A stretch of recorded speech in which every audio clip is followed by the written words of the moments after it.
আমার প্রিয় ভক্তগণেরা, আজকে এমন একটি অমূল্য সম্পদের কথা বলবো যা মানুষকে সত্যিকার অর্থে মানুষ বানায়। সেটাই হচ্ছে বিবেক। আজকাল আমরা সবাই পড়াশোনা করছি, কাজ করছি, সংসার করছি, কিন্তু এই সব কিছুর মাঝেও যদি বিবেক না থাকে তাহলে সব কিছুই অর্থহীন হয়ে যায়। বিবেক মানে কেবলমাত্র ভালো মন্দ বোঝা নয়। বিবেক মানে হলো যখন খারাপ কিছু করার সুযোগ থাকে তখনও ভেতর থেকে একটা কণ্ঠ বলে ওঠে, না, এটা করো না, এটা ভুল। সেই ছোট্ট কণ্ঠটাই ভগবানের কণ্ঠ, আমাদের বিবেক। মন ও বিবেকের পার্থক্য কি জানো? ভগবান মানুষকে পাঠিয়েছেন দুই শক্তি দিয়ে। একটি হলো মন, আরেকটি হলো বিবেক। মন সবসময় চায় টানে আকর্ষণ করে। মন চায় আনন্দ, সুখ, অর্থ, যশ, ভোগ, নাম, খ্যাতি। কিন্তু বিবেক সেই মনকে বলে সব কিছুই পেতে হবে, কিন্তু ন্যায়ের পথে থেকে।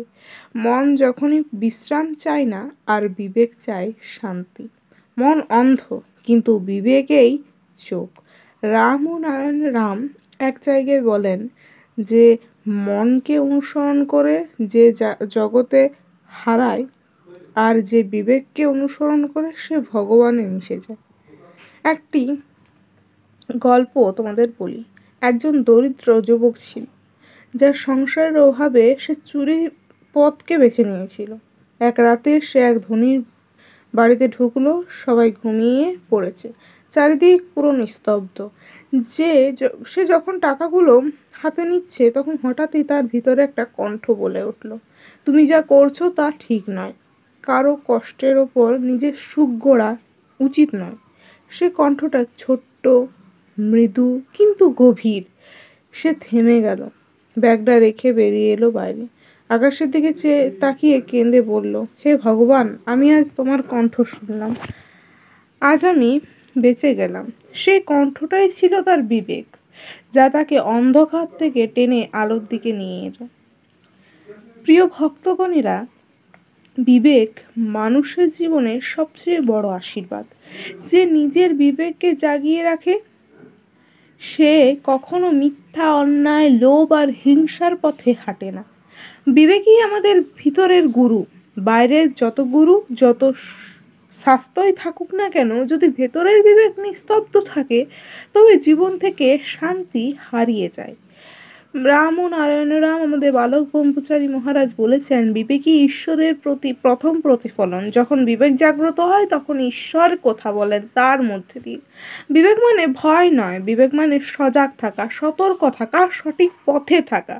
আমাদের জীবনে প্রতিদিন নানা সিদ্ধান্ত নিয়ে আমরা সত্য বলবো নাকি মিথ্যা, সহায় করব নাকি মুখ ফিরিয়ে নেব, ক্ষমা করব নাকি প্রতিশোধ নেব, এই প্রতিটি মুহূর্তে বিবেকের পরীক্ষা হয়। যে নিজের বিবেকের কথা শুনতে পারে সে জগৎ থেকেও জগতের ঊর্ধ্বে থাকতে পারে, কিন্তু যে বিবেককে মেরে ফেলেছে সে বাইরেটা সাজিয়ে রাখলেও ভিতরে শূন্য থাকে। এটাই এটাই হওয়ার কথা। তাই এই পর্বে যদি তোমরা এই পর্যন্ত পাঠ পর্বটা দেখেছো, অবশ্যই বলছি একটা লাইক করো। লাইক করলে আমি অন্যান্য ভিডিও বানাতে আরও উৎসাহ পাবো। কমেন্ট অবশ্যই লেখো, রাম ও নারায়ণ রাম। আচ্ছা, এবারে হয়তো তোমরা বলবে যে এই বিবেককে কিভাবে জাগিয়ে রাখবো। এই বিবেককে কিভাবে জাগিয়ে রাখবে? যদি এই বিবেককে জাগিয়ে রাখতে চাও তাহলে প্রতিদিন প্রার্থনা, নাম জপ, সৎকর্ম এবং সত্যের পথকে অনুশীলনের মাধ্যমে বিবেককে জাগ্রত কর। যখন তুমি প্রতিদিন অন্তরে প্রশ্ন করবে, আমি যা করছি সেটা সঠিক তো, তখনই সেই প্রশ্নই তোমার বিবেককে জায়গা দেবে। যে নিজের হৃদয়কে পবিত্র রাখে তার মধ্যেই আমি বাস করি, এটা ভগবানের কথা। যখন মানুষের মন মিথ্যা, লোভ, হিংসা ও অহংকারে ভরে যায় তখন বিবেক ঘুমিয়ে পড়ে, কিন্তু যখন হৃদয়ের সরল আর ভক্তিতে ভরা থাকে তখন বিবেক জেগে ওঠে আর জীবন আলোকিত হয়। যেমন সূর্য ডুবে গেলে চারিপাশ অন্ধকারে অন্ধকার নেমে আসে, ঠিক তেমনি বিবেক নিভে গেলে জীবনও অন্ধকারময় হয়ে ওঠে। তাই বিবেক জেগে উঠলে শান্তি ফিরে পাবে, আর বিবেক না জেগে উঠলে অশান্তি। আজকের দিনে মানুষ অজস্র কিছু জানে, কিন্তু খুব কম মানুষই অনুভব করছে। সোশ্যাল মিডিয়া, প্রতিযোগিতা, অহংকার এইসবের ভিড় মানুষ তার বিবেকের আওয়াজ শোনারই সময় পায় না। আমরা বাইরে ঈশ্বর ঈশ্বর করে তাকে খুঁজে বেড়াই, কিন্তু ভিতরের সেই ঈশ্বরকে আমরা ভুলেই যাই। যদি আমরা প্রতিদিন 5 মিনিট নিজের মনে চুপ করে বসে তবে যদি জব শুনি বা জব করি, তাহলে ভিতর থেকে একটা কণ্ঠ বলবে, দেখবে, ভালো হও, সৎ হও, অন্যকে কষ্ট দিও না, ভগবানের পথে চলো। এই কণ্ঠটাই হচ্ছে বিবেক, যাকে শুনে মানুষ নিজের জীবনের সত্যিকারের অর্থটা খুঁজে পায়, আজও পাচ্ছে। তাই প্রিয় ভক্তগণেরা, মনে রেখো, মন তোমাকে নিজের দিকে টানে, কিন্তু বিবেক হচ্ছে এমন, বিবেক তোমাকে উপরে তোলে, ভগবানের দিকে তোলে।